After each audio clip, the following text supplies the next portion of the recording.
Welcome to New Style Voices. This is Laura Volpintesta. We're back today with a new episode to always be tapping into your creativity and progress to full expression.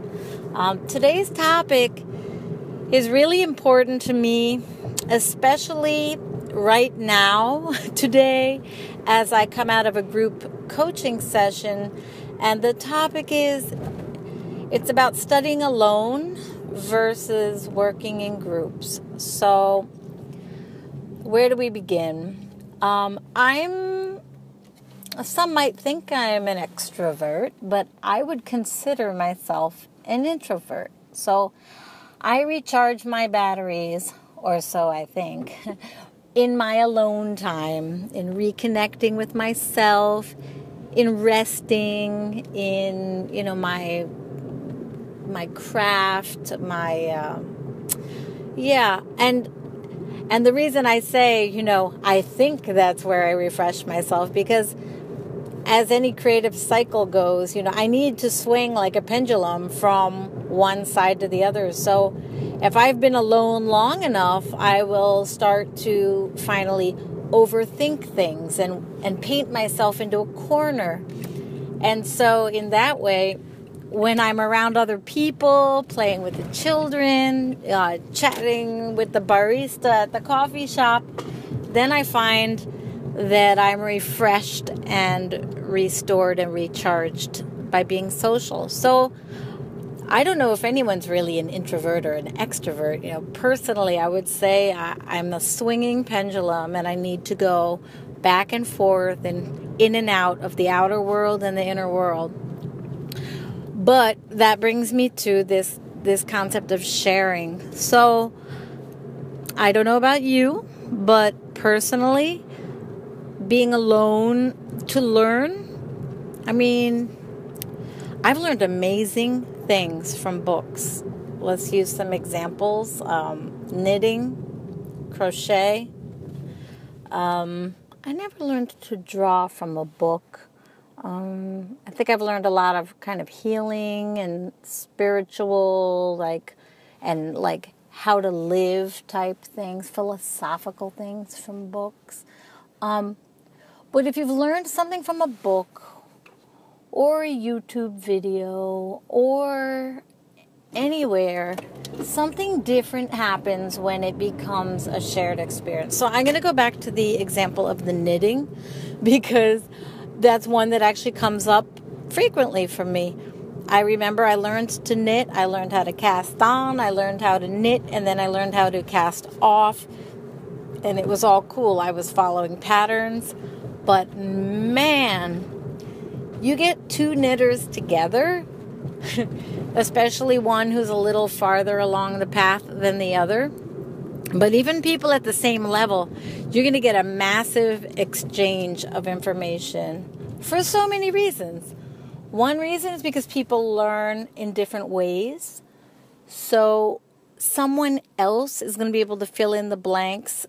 Socially, they're going to be able to explain things to you that you didn't catch, in the way that you learned, which may have been visual, may have been audio, may have been, reading, may have been just figuring it out by trial and error. Another reason why sharing is great is because people learn things for different reasons. So one knitter, I'm just using knitting as an example because this pertains to music, this pertains to drawing, this pertains to entrepreneurship, anything. One person might be learning to knit for the technical and the craft, the joy of the technical and the craft, and they may be teaching a new technique to someone who's very conceptual or design thinky, or knows a lot about raw materials and, actually knows how to spin her own yarns. You can get these overlaps when different people come together, which is really incredible. And so when you share, incredible things happen. So in my online classes, in teaching at a university is like, or live, online or live at the university, I always had this simple security that every student was required to complete their work. Every student was required to share their drawings with everybody. Now, I don't know about you. In fact, I often wonder, because I'm so used to it that I can't remember what it's like for others anymore. But some people, I think they have a lot of trauma and fear around sharing. And I also know that a lot of people don't. Okay, but if you do, that's where the issue comes in, where we want to get you to a point where you can see the value in sharing. How do we get there, right? How do we get there? Well, in my group coaching experience today, for example, I was on a call with like 14, on a video call, a Zoom call, if you know what Zoom is, right? With about 15, 16 other women, and we were all going through our business, our steps that we're taking for our business, okay? So, let's say I was taking this business course all by myself, or even working with the teacher by myself. I would get a certain amount of their time and receive their information, okay? But in a group call for 2.5 hours, which is how long this coaching call was, and is also how long my college classes are live in classroom. If you're wise, rather than waiting for the teacher to come to you, this is what was so poignant today, is that in my group coaching call, as a student, I was called on very, very, very close to the end. And I took very, very little of the coach's time in a way that would almost be like, huh? You know, that other girl took 20 minutes and you only took 5?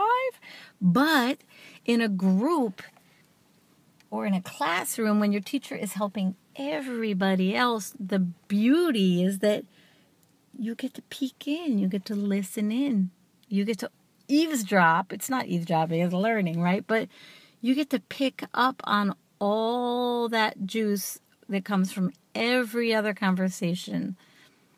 And I think it's important also to believe and know that everything you hear, you were intended to hear. So every other student's question is applicable to me, and the answers they get are really applicable to me. And I can sort of sift and sort through them, of course, and prioritize what's more important to me.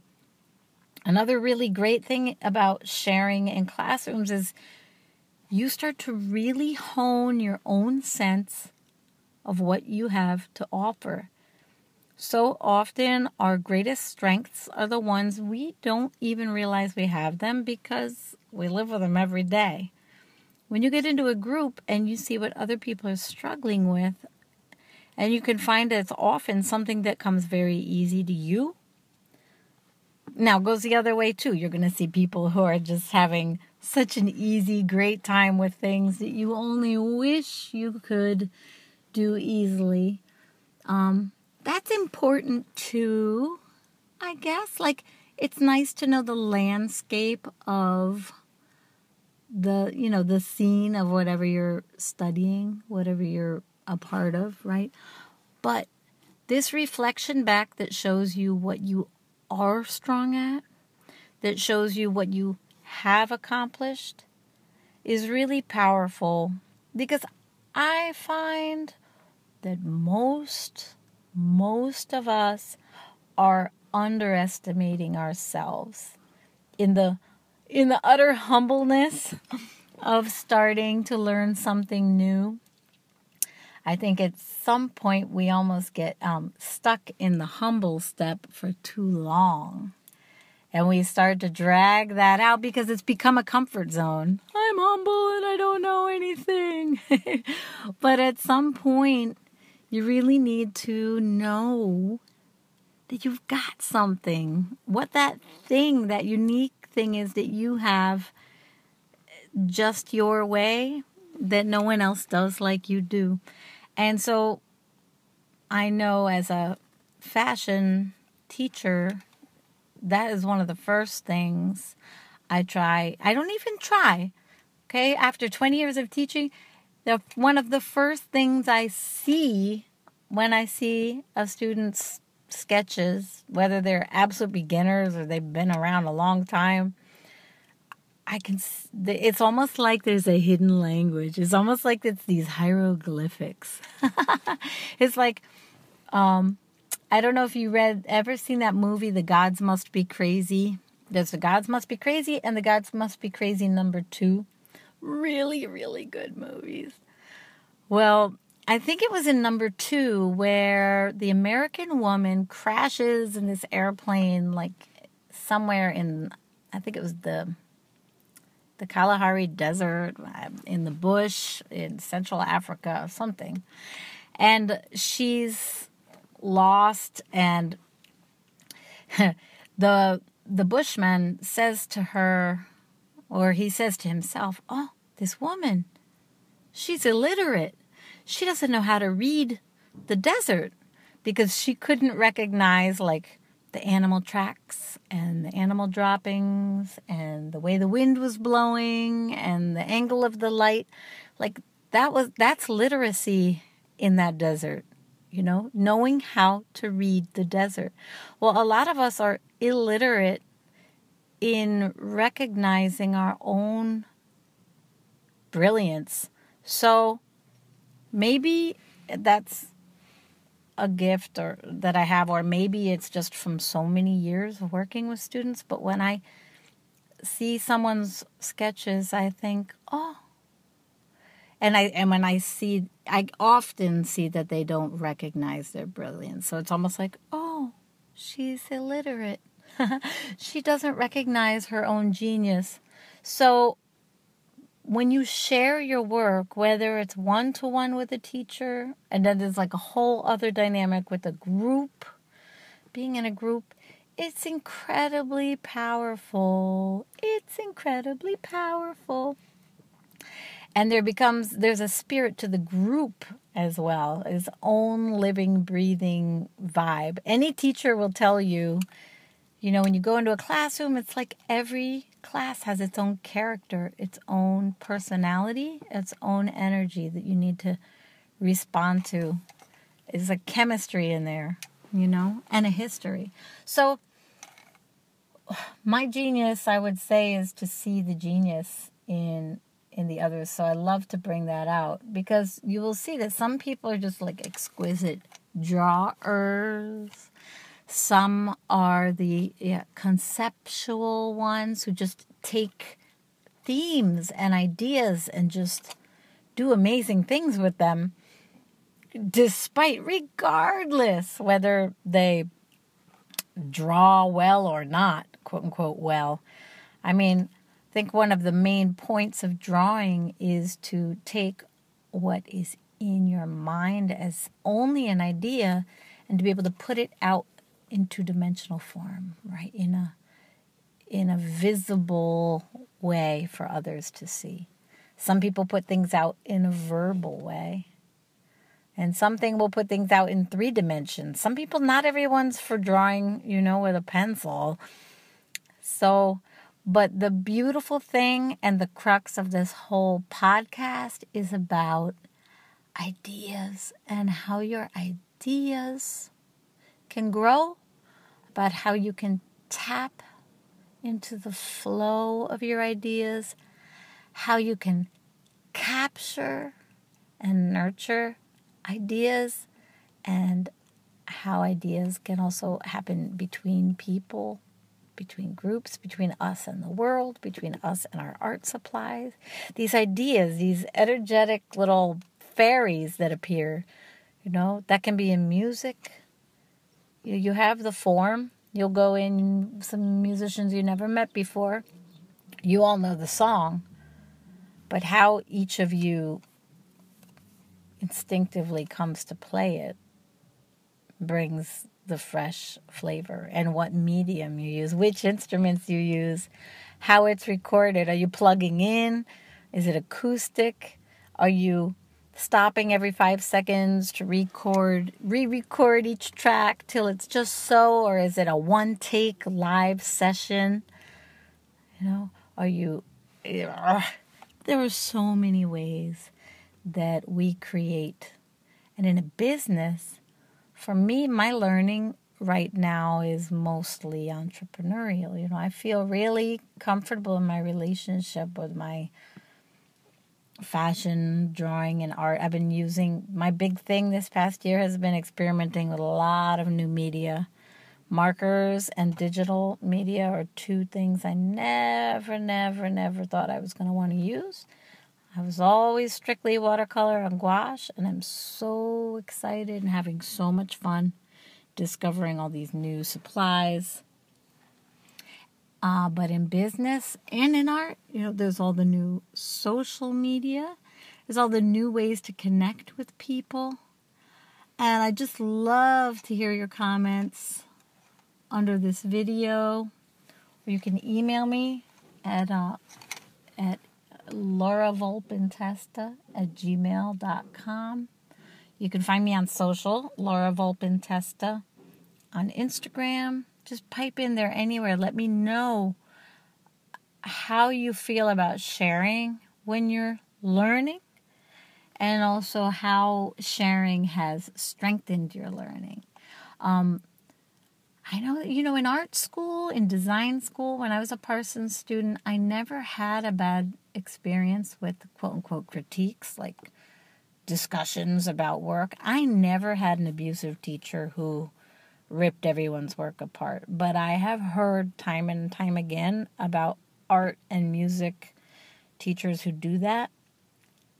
And I find that I believe that's something that gets passed down and passed down and passed down.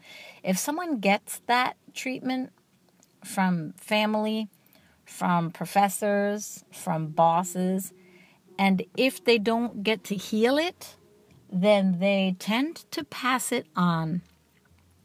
So that's an interesting thing that I see happen a lot too. And I'd like to know, I think, you know, it breaks my heart when I get those stories about people who really felt like they were stopped dead in their tracks from creating or expressing by a teacher, a parent, a sibling, an institution, etc.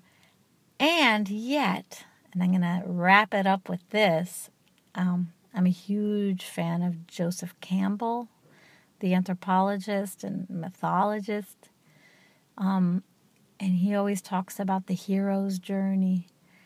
And I think we always come into this life, you know, innocent, and we're always going to come up against that brick wall that we just slam right into and leaves us really sore. But that the amazing human and creative spirit, and like the true mark of a fulfilling life, is how we come back and regenerate what we thought was lost when something painful happened, and how how resilient we are, and therein that lies our true creativity. I thank you for joining me for this talk today, episode number 2 of our New Style Voices podcast. Still in our humble beginnings, but I am very excited about the upcoming guests I have coming to the show. I'd love to take your suggestions for upcoming topics too. Just remember, some days we really don't want to create. Sometimes we're cycled out. It's recharge time. It's just quiet inward time. But let that be okay. Let that be okay today. But when you are creating, if you are in a classroom, or even if you're just out there on social or something, share something. Share it out. Share it out when it feels good. Share it out when it feels right. And just let it take ownership of wherever you are right now, because it's okay. We're all somewhere. We all want to grow in some area of our life right now. All of us. So just let it be a testament to that. I look forward to see you next time. This is Laura Volpintesta of Fashion Illustration Tribe. Stay in touch with me. Please come on over to fashionillustrationtribe.com. You can sign right up for email updates about my fashion classes and events, and also at lauravolpintesta@gmail.com. You can just let me know your thoughts. I'd love to hear from you. Welcome and goodbye from New Style Voices. Bye-bye.